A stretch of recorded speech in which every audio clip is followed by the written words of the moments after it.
Graça e paz a todos em Cristo Jesus. Amém? Mais uma vez, meus queridos, estamos aqui nesta semana, já é a terceira semana de maio, do mês 5, né? Aonde Deus está presente neste lugar. Amém? Glória a Deus por isso. Estamos prosseguindo na fé, na caminhada, na jornada, amando ao Senhor, amando a Sua palavra, aprendendo com a Sua palavra. E como é de nosso uso, de costume aqui, todas as semanas, às quartas-feiras, nós temos a nossa reunião de oração. O que é esta reunião de oração? Somente ora, pastor? Oramos, mas também aprendemos com a palavra. Aprendemos quais os benefícios da oração, quais os caminhos da oração, o que envolve a oração, as consequências da oração. Por que, meus irmãos, é importante tudo isso? Para que nós tenhamos base, para que nós tenhamos o quê? Entendimento, compreensão, discernimento de como acessar a Deus. Não é de qualquer maneira, não é de qualquer jeito, não é de qualquer forma, não. É com sabedoria, é com entendimento, é com graça, é com conhecimento das Escrituras que nos aproximamos de Deus. A você do outro lado aí das redes sociais, que Deus te abençoe grandemente. Não se esquece de continuar nos ajudando a divulgar a palavra de Deus, a anunciar o reino de Deus, a falar desta palavra. Como, pastor, posso fazer isso? Se inscrevendo em nosso canal, amém? Canal Norberto Teodoro, Discipulados em Cristo. Nos acompanhe por lá, dando lá sua curtidazinha, ouvindo a mensagem, compartilhando com seus contatos, divulgando essa palavra, amém?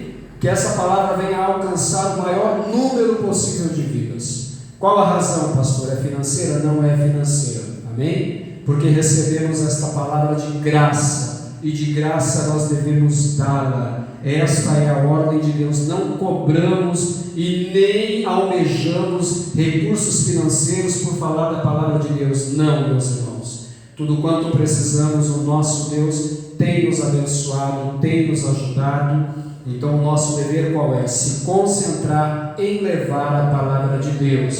Não almejamos riquezas, não almejamos ganhos extraordinários de maneira nenhuma, meus irmãos, porque a palavra de Deus não se compra e também não se vende, amém? A palavra de Deus é dada gratuitamente. Jesus fez isto, deu exemplo entre nós, amém? Então você nos ajude, por favor, que essa palavra alcance vida que nesse momento, quem sabe, né? Ou vidas que nesse exato momento estão precisando ouvir uma palavra de esperança, uma palavra de direcionamento, uma palavra de instrução, de orientação. Você vai ser esse caminho, vai ser esse veículo, compartilhando, se inscrevendo no nosso canal, amém? Ou clicando ali na opção todas, né, na notificação, porque toda vez que a gente publicar essas mensagens, você vai ser avisado, amém? Desta maneira, nós vamos levar essa palavra a muitos corações. Lembre-se, a palavra de Deus é clara. Se ao menos uma alma for alcançada com a palavra de Deus e se render fielmente a Jesus, entregar-se de corpo, alma e espírito e se arrepender dos seus maus caminhos, produzindo frutos dignos de arrependimento, vale mais do que o mundo inteiro perdido. Amém? Então nos ajude. Quando eu vou ficar sabendo que essa vida foi salva? Talvez nesta vida, se não nesta vida, na eternidade você vai ficar sabendo. Amém? O assunto hoje é oração, e eu quero meditar com você nessa noite. Prometo que não será uma mensagem extensa, porque ainda vamos reservar alguns instantes para orar. Lá no livro de, deixa eu só olhar aqui, 2 Reis, amém? Capítulo 18, 2 Reis, capítulo 18, e o versículo-chave vai ser o versículo de número 7. Tem um tema essa mensagem dessa noite, pastor? Tem, amém? Ela tem uma base. Que base é essa? Oração, amém? Ezequias, que foi um rei em Judá, olha o que diz aqui: porque ele pôde vencer obstáculos intransponíveis. Amém? Quem conhece a história de Ezequias, rei de Judá, e isso você pode acompanhar no livro de 2 Reis, você pode acompanhar também no livro de Isaías, que vai falar sobre o rei Ezequias e a sua experiência grandiosa com Deus. Amém? Porque a Bíblia vai falar que este homem reserva um momento da sua experiência para orar a Deus, para levar a sua súplica a Deus. Não só um momento, mas vários momentos ele busca a Deus. Amém? E você vai ver que tamanha foi a confiança que ele depositou em Deus, tamanha foi a fé que ele colocou em Deus, que ele descansou no Senhor e o Senhor veio em seu auxílio. Amém? Então, vou repetir aqui o que nós vamos aprender um pouco com a palavra de Deus nessa noite. Por que Ezequias pôde vencer obstáculos intransponíveis? Eu não sei qual é a tua situação nessa noite. Eu não sei o que é que você está precisando.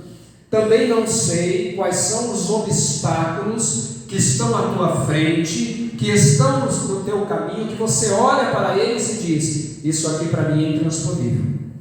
Isso aqui para mim é inatingível. Eu não consigo superar. Amém? Mas eu quero dizer a você que Ezequias foi um homem que ele venceu grandes batalhas. Dentre elas eu vou citar uma delas aqui, que diz o seguinte: que houve um tempo que no 3º ano de Oséias, profeta, que foi filho de Elá, rei de Israel, lá no versículo 1, no capítulo 18, começou a reinar Ezequias, que era filho de Acás e também era rei de Judá. Ele foi estabelecido como rei em Judá. Este moço tinha 25 anos de idade quando ele começou a reinar, e durante 29 anos ele reinou em Jerusalém. Aqui mais para você se localizar, você tem uma biografia deste rei, né? Ele era filho de Abi, que era filha de Zacarias. E este homem, na contramão de vários reis de Israel, ele não foi um mau rei, ele foi um bom rei. Ele foi um rei que observou os caminhos do Senhor. Amém? E a palavra de Deus, ela vai dizer que este homem, as primeiras providências que ele tomou, ele tirou os altos e ele quebrou as estátuas e deitou abaixo postes e fez em pedaços a serpente de metal que Moisés havia feito lá no deserto, porquanto até aquele dia os filhos de Israel adoravam esta serpente de bronze, de metal, e derramavam a ela incenso, ou seja, a cultuavam. Amém? No Senhor Deus de Israel, ele confiou de maneira que, depois dele, não houve semelhante entre todos os reis de Judá, nem entre aqueles que foram antes dele. Por quê? Porque ele se achegou ao Senhor e não se apartou de após ele, e guardou os mandamentos que o Senhor tinha dado a Moisés. O versículo seguinte vai ser o versículo chave desta mensagem. O que acontece com este homem de nome Ezequias? Amém? Lá no livro do profeta Isaías, se não me falha a memória, no capítulo 39, 38 e 39, vai dizer que chega um tempo na vida dele que ele é afrontado por Senaqueribe, um rei inimigo de Israel. um rei que odiava Israel, queria ver Israel aniquilado, queria ver Jerusalém em pó, em cinza. E este rei faz inúmeras ameaças a Judá, ao povo que estava do outro lado das muralhas, e inclusive escarnece do povo, dizendo que o povo ia beber a própria urina e comer as próprias fezes. Tamanho era o deboche e a zombaria do povo de Deus. Se sentia muito poderoso e chegou a ponto de dizer que nem mesmo o Deus de Israel poderia livrar Jerusalém das mãos dele. Aí vem a pergunta: é fácil para quem está administrando uma nação, administrando um povo, administrando um clã, uma sociedade, ouvir um escárnio tamanho, uma afronta tão terrível? Ele poderia perfeitamente, ter se irado, se revoltado grandemente em resposta afrontiva a este Senaqueribe da Síria e ter dito: olha, você vai engolir as suas palavras agora mesmo, e sair desordenadamente, sem refletir, sem pensar, para uma missão até suicida. Mas o que ele faz? Ele lembra-se do Senhor, ele lembra-se dos primeiros anos do seu reinado, quando ainda jovem, e ele pega aquela carta de afronta que Senaqueribe envia e manda levá-la à presença do profeta Isaías, e diz para Isaías: olha, a afronta é grande, a perseguição é terrível, a maldade é sem limites, a provocação é terrível. Ore ao Senhor teu Deus, para que Ele venha ser a nossa resposta. Assim Isaías o faz. E Isaías manda uma resposta para Ezequias dizendo: olha, não se preocupe, porque pode dizer para este sujeito aí que a filha de Jerusalém zomba e meneia a cabeça por trás dele. Amém? Despreza a arrogância deste homem, porque ele pensa que está mexendo com vocês, com homens, mas ele está afrontando ao próprio Deus vivo. Afrontar o Deus vivo, meus irmãos, é a pior atitude que alguém pode ter. Afrontar o Deus vivo é algo que não fica sem resposta. Mas o que acontece, voltando aqui neste capítulo, o versículo 7 vai dizer assim: assim foi o Senhor com ele, para onde quer que saía, se conduzia com prudência, e se revoltou contra o rei da Síria e não o serviu. Veja bem, revoltar-se aqui neste caso não significava que ele tinha que partir para cima precipitadamente contra o rei da Síria. Não. Você veja que no versículo de número 7 vai dizer que ele agiu com prudência. Amém? O que significa isso? Quando você está diante de grandes desafios, inclusive é o título desta mensagem, você deve meditar neste exemplo também de Ezequias. Ele agiu prudentemente, ele agiu com sabedoria, com entendimento. Ele, como eu disse a vocês, ele poderia perfeitamente ter agido pela razão da força do braço, não poderia? Mas isso levaria ele a quê? A consequências perigosas e quem sabe até irreversíveis. O que Deus quer dizer para mim e para você nessa noite, que não importa qual seja o tamanho da sua batalha, o tamanho do desafio que você está enfrentando, o tamanho da necessidade que você tem, Deus está dizendo para você: haja prudentemente, haja em silêncio, haja em confiança naquele que tudo pode, naquele que tudo faz, naquele que tem toda a força, que tem todo o poder e que pode desbancar todos os teus adversários.